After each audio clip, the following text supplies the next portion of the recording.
You've been called too sensitive, dramatic, maybe even crazy. These labels sting because on some level, a small part of you starts to believe them.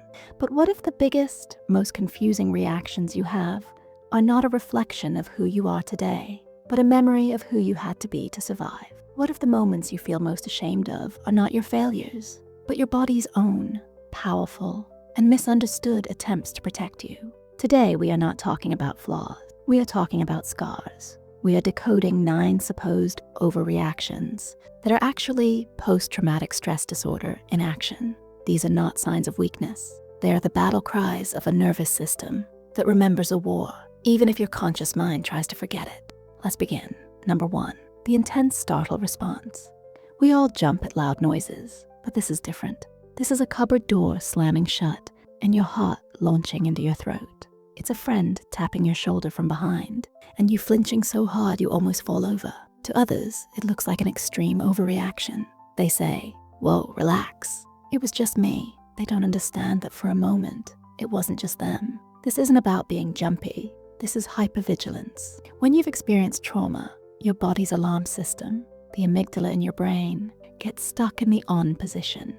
It's constantly scanning the environment for threats, real or perceived. It's no longer calibrated correctly. A loud noise isn't just a sound. It's a potential gunshot, a door being kicked in, a sign that the danger is back. Your body isn't reacting to the sound.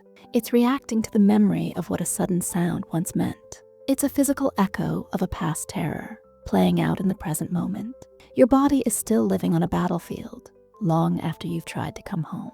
Number 2, sudden explosive anger over small things. You spill a glass of water, and the reaction isn't annoyance. It's a surge of white-hot rage that feels completely out of your control. Someone cuts you off in traffic, and you feel a fury so intense it scares you. Afterwards, the shame floods in. Why did I get so angry over something so stupid? This isn't a bad temper. This is a trapped fight response. Imagine your nervous system is a cup. For most people, the cup is empty in the morning. Stresses throughout the day slowly fill it up. For someone with PTSD, you wake up and the cup is already 90% full with unprocessed stress and fear from the past. That spilled glass of water, it's not a small drop. It's the final drop that causes the entire cup to overflow violently. This rage isn't truly about the traffic or the spilled water. It's the accumulated, unexpressed anger from a time when you were helpless, a time when you couldn't fight back. Your body has stored that fight energy, and now it leaks out at the slightest provocation. It's a delayed reaction to a much older, much deeper injustice. Number 3, needing absolute control over your environment.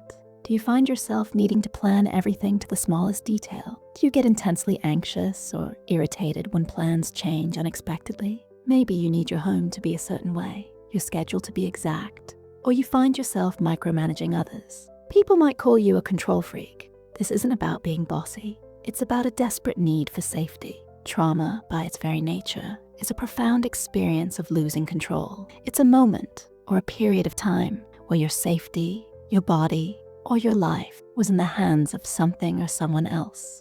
It was terrifying chaos. So now, in the aftermath, your mind desperately tries to prevent that chaos from ever happening again.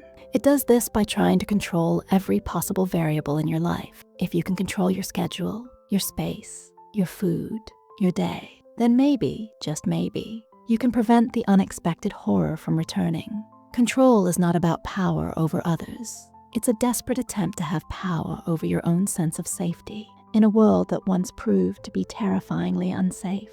Number 4, abruptly pushing people away. Things are going well with a new friend or partner.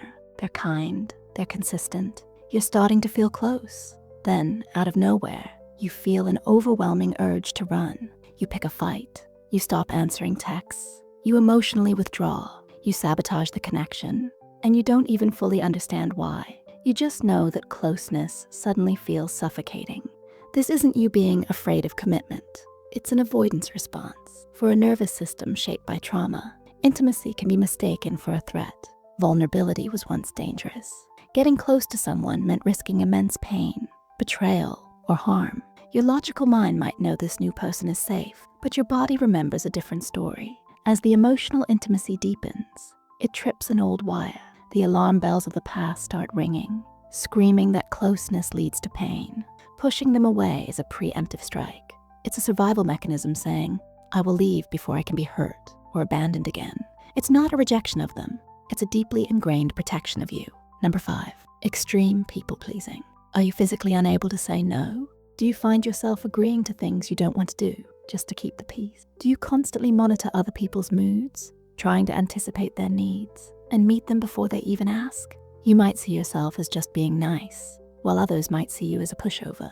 This behavior goes beyond kindness. It's a survival response known as fawning. When we talk about fight or flight, we often forget the other two responses, freeze and fawn. Fawning develops when a person, often as a child, learned that the safest way to handle a dangerous or volatile person was to appease them. By becoming useful, agreeable, and compliant, you could neutralize the threat.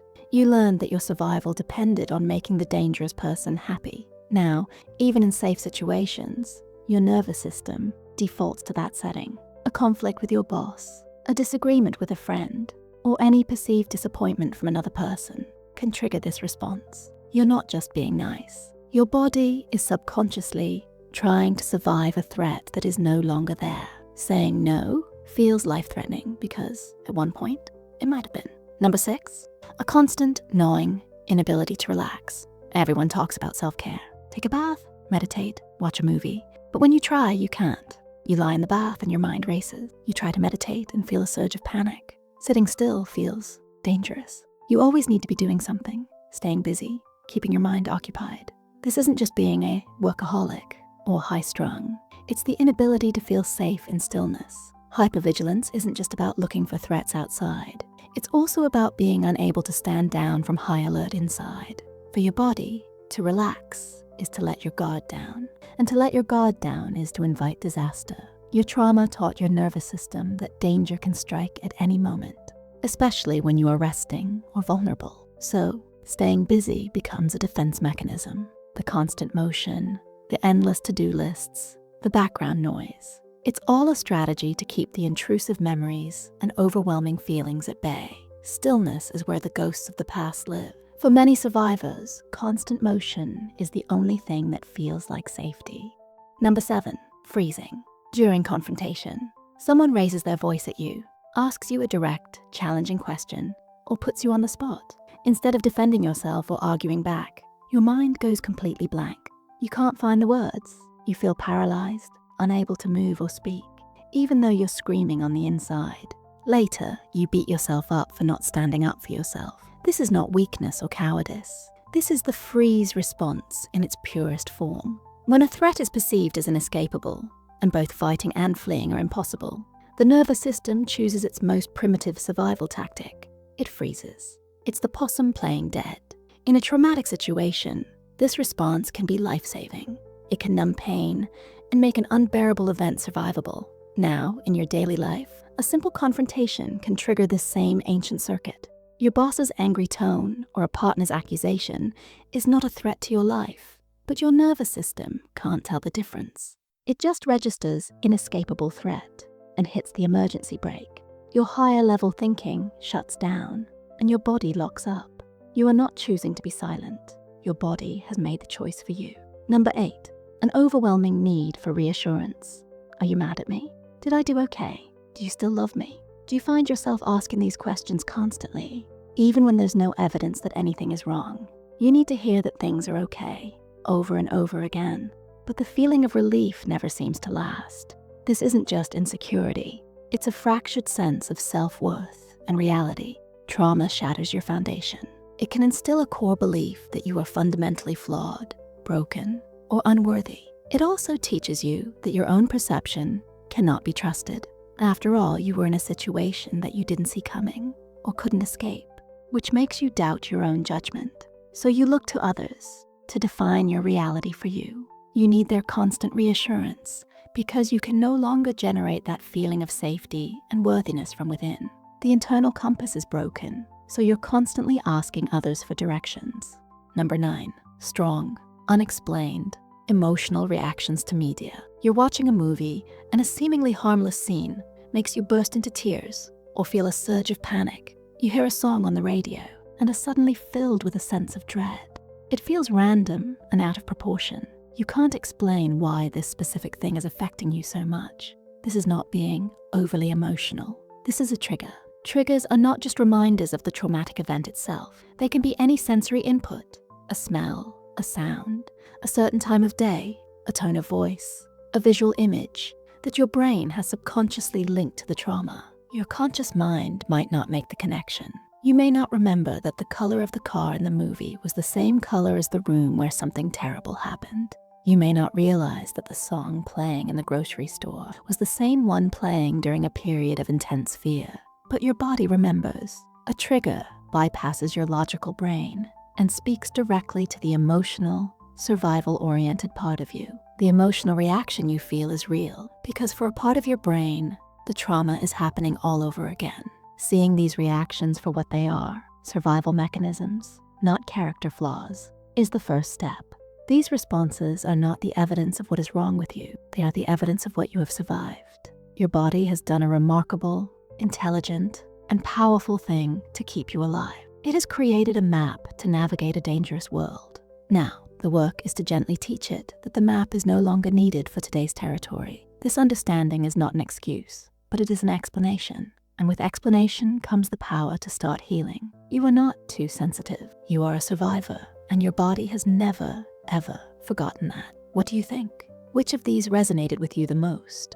Or is there one we missed? Share your thoughts in the comments below. Let's create a space where we can all see that we aren't alone in these experiences. If this video helped you feel seen or understood, please give it a like and subscribe for more content that helps us understand ourselves and each other better. Thank you for being here and for listening.